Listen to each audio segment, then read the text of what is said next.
वर्तमान में जनपद संभल में किसी प्रकार का कोई पथराव या आगजनी या इस तरह की कोई घटना अभी प्रकाश में नहीं आई है और शांति व्यवस्था है वो पूर्णतः कायम है। एडिशनल फोर्स भी और मंगवाई गई है और मुझे नहीं लगता है कि कोई इस तरह की अनटूवर्ड इंसिडेंट अभी होगा।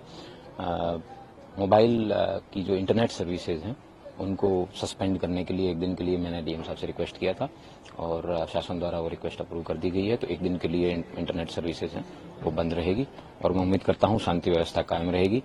जो प्रातःकाल में सुबह 7 बजे के आसपास कोर्ट कमिश्नर द्वारा जो रिक्वेस्ट की गई थी उसमें दोनों पक्षों द्वारा बैठ के थाना संभल पर ही रजामंदी से दोनों पक्षों के सर्वे की शुरुआत हुई थी। करीबन पौने 2 घंटे तक सर्वे है वो शांतिपूर्वक चला, किसी प्रकार कोई इश्यू नहीं था। लेकिन उसके बावजूद कुछ लोगों द्वारा 2-3 फ्लैंक से लोगों ने आके पुलिस पर पथराव शुरू किया। उस पथराव को पुलिस ने रिटेलिएट किया और उसके बाद में शांति व्यवस्था है वो घंटे भर के अंदर विदिन 1 आवर कायम कर ली गई। उनके द्वारा पुलिस की कुछ जो प्राइवेट जो व्हीकल्स थे उनको टॉर्च किया गया, जबकि वहां से कुछ 10-15 मीटर दूरी पे उनके जनता के अपने भी गाड़ियां थी लेकिन उनको उन्होंने टच नहीं किया। इसका मतलब टारगेटेड तरीके से उन्होंने पुलिस को टारगेट किया, लेकिन पुलिस ने अपना संयम बरतते हुए उन पर हल्का बल प्रयोग करते हुए उनको खदेड़ने का काम किया। और मैं उम्मीद करता हूं कि इसी तरीके से संभल पुलिस है वो जनपद संभल की सेवा में लगी रहेगी। सर एक जरूरी सवाल जो अपडेट सबसे गंभीर निकल कर आई है कि इलीगल वेपन्स का जो सर पूरा देखा जाए तो रेजिडेंशियल इलाका है, इलीगल वेपन्स के ऊपर अगर पुलिस से फायरिंग होगी तो बाकी लोग कैसे सेफ है, ये एक इशू ये एक इम्पोर्टेंट कंसर्न है क्योंकि जब थाना नखासा सेक्टर के अंदर डीएम साहब मैं और डीआईजी साहब वगैरह सब लोग पेट्रोलिंग पे जब जा रहे थे और एरिया डोमिनेशन के लिए, तब 2 महिलाओं द्वारा ऊपर से पथराव किया गया और एक तमंचे का फायर है कंट्री मेड वेपन का, वो छर्रा है वो एकदम बिल्कुल पास से निकला और एक के पांव में गोली लगा, मेरे पीआरओ के पांव में गोली लगी। इट इज अनफॉर्चुनेट, लेकिन हर एक घर का सैनिटाइजेशन करना नेक्स्ट टू इम्पॉसिबल है। बट ये बात सच है कि ये एक संवेदनशील जगह है और इस तरीके के जितने भी लोग हैं अपराधी हैं उनके खिलाफ धरपकड़ अभियान भी चलाया जाएगा और जो भी व्यक्ति इस तरीके के काम में संलिप्त है उन सब के खिलाफ कठोर से कठोर कार्रवाई करके गैंगस्टर भी लगाएंगे इन सब के ऊपर। और आज की जो घटना में विभिन्न जो कार्रवाइयों के अंदर जो लोग सम्मिलित थे उन सब के खिलाफ एनएसए की कार्रवाई की जाएगी। एफआईआर के लिए भी बात चल रही है। वर्तमान में एक एफआईआर है थाना संभल पर पंजीकृत की जा चुकी है।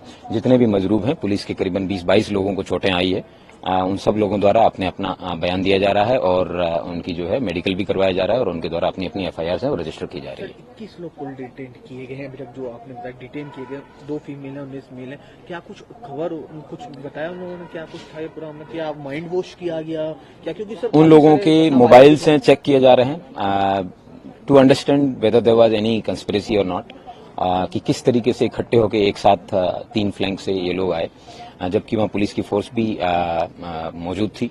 विभिन्न चौराहों पे पुलिस द्वारा प्रॉपर डिप्लॉयमेंट किया गया था।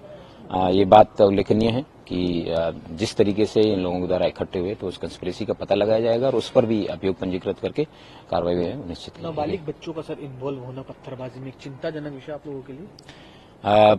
मेरे लिए कोई चिंता की विषय नहीं है, क्योंकि जो भी व्यक्ति पत्थर चलाएगा उसको फिर प्रॉपर तरीके से उसको रिटेलिएट भी किया जाएगा, जवाब भी दिया जाएगा। लेकिन मैंने तब भी 3 बार लीगल तरीके से मजमा नाजायज है उसको डिक्लेयर करने के बाद में लोगों से आगाह किया था कि अपने जो है अपना भविष्य को बर्बाद ना करें, आप लोग शांतिपूर्वक अपने घर चले जाएं। लेकिन उसके बाद भी उन्होंने अपने कानून को अपने हाथ में लेने का प्रयास किया, इसलिए जो कार्रवाई है अमल में लगेगी। सर डिप्टी कलेक्टर के फ्रैक्चर है, ऐसी तबीयत है, 20 पुलिसमैन 3 सीनियर ऑफिशियल्स भी इंजर्ड है, सबकी तबीयत कैसी है फिलहाल, सब ठीक है? सभी लोगों का मेडिकल है वो जनपद जो थाना स्थानीय यहाँ पे करवाया जा रहा है। लेकिन एक मेरा कांस्टेबल है जिसको यहाँ पे सिर पे हेड इंजरी है, वो एक बड़ा पत्थर है वो उसके सिर पे आगे लगा सीधे, उसको मेरठ मेडिकल कॉलेज में उसका ट्रीटमेंट चल रहा है, जिसकी उसकी स्थिति चिंताजनक है। बाकी लोगों की जो ट्रीटमेंट है वो यहीं से चल रहा है और सभी लोग अपना अपना ड्यूटी पे करना, duty is more important then the health many times I understand.